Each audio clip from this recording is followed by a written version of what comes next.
Welcome to Crisis in Perception, where we examine the systems shaping our world, one book at a time. All right, so let's talk about a story we all think we know. Hamlet.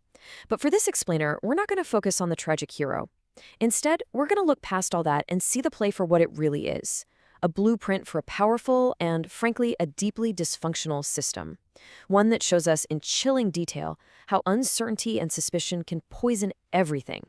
So let's start by completely reframing the central conflict here. For centuries, the big question has always been, why can't Hamlet just act, right? But what if that's the wrong question entirely? What if his problem isn't some kind of personal internal weakness, but the external system he's trapped inside? Yeah, I mean, the classic take is that this is all about a prince who just can't make up his mind. But what if his indecision isn't the disease? What if it's just a symptom? Let's try to see Elsinore Castle not as just some royal court, but as a system of total surveillance, a place where every single move is being watched and every motive is automatically suspect. This whole system is basically built on three toxic pillars. First up, you've got constant surveillance. I mean, everyone is watching everyone else. It's nuts. Then there's this pervasive uncertainty. Nobody knows who to trust. You can't even trust the ghost of your own murdered father. And finally, you have a total crisis of legitimacy. The guy in charge, Claudius, sure, he holds the power, the authority, but he has zero moral right to rule. You put all that together, and what you get is an environment that is just dripping with paranoia. Okay, so what does living in an environment like that actually do to people? Well, it's more than just a bad vibe. It completely rewires the logic of how you behave. It leads to something we can call the logic of inaction.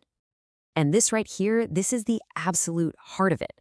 Think about it. In a system like the one in Elsinore, taking direct action is literally the most dangerous thing you can possibly do, right? Every move you make is scrutinized. Every word you say gets twisted.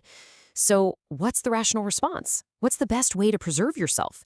It's to delay. It's to do nothing. Suddenly, Hamlet's famous delay, it doesn't look like a flaw anymore. It looks like a survival strategy.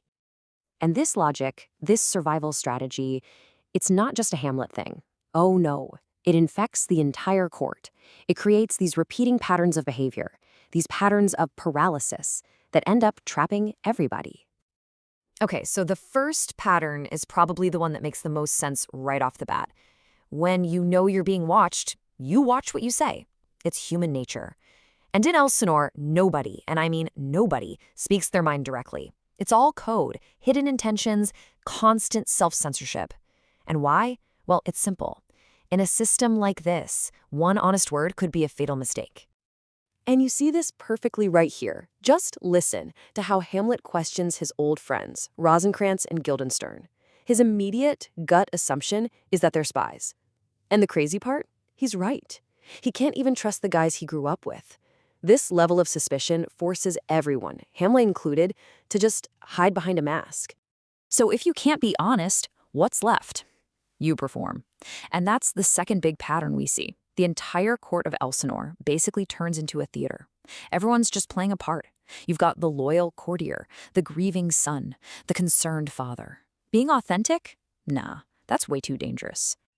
And check this out. This is it in action. Polonius isn't just, having a chat with his daughter, Ophelia. He literally uses her as bait. He stages an encounter while he and the king hide behind a tapestry to spy on them. Think about that. A father-daughter relationship turned into a public performance for a hidden audience? It's really chilling when you think about it.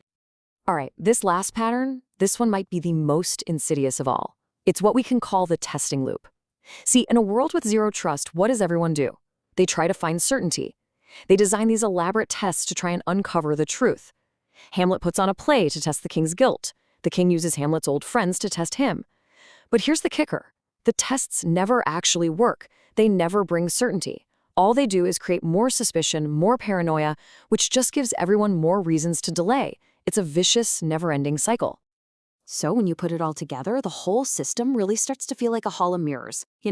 Every single move a character makes, every word they say, it just gets reflected back at them from a million different angles. And every reflection looks like suspicion. There's no clear way out. There's no escape. Because how can you move forward when you can't even tell what's real and what's just a reflection? Okay, so this raises a really big question, right? If this whole system is so obviously broken, so toxic, why doesn't it just collapse? How can the state of total paralysis go on for so long? Well, it holds on because of its own twisted internal logic.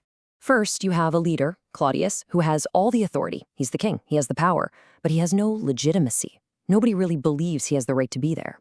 Second, the system itself actually rewards caution over courage. If you speak the truth, you're likely to end up dead. If you play along, you stay safe. And that's the key. A system like this, it can't fix itself. It is designed for paralysis, which means that a violent collapse isn't just likely, it's inevitable. It's the only possible reset button. And this brings us back to Hamlet's most famous lines. When you look at it this way, you realize they're not just about his own personal indecision. They're the mission statement for the entire system. In a world of total surveillance and zero trust, conscience, or overthinking, isn't a personality flaw. It's the very air that everyone is forced to breathe. And that air is what paralyzes everything, ensuring that even the most important, most urgent calls for action ultimately lose the name of action. This project is free and publicly accessible. If you'd like to support the time, tools, and research behind Crisis in Perception, you can become a supporter on Patreon. For a longer audio-based analysis of this topic, see the deep dive linked in the description. If you enjoyed this kind of systems-level analysis, please like, subscribe, and comment with books or topics you'd like us to explore next.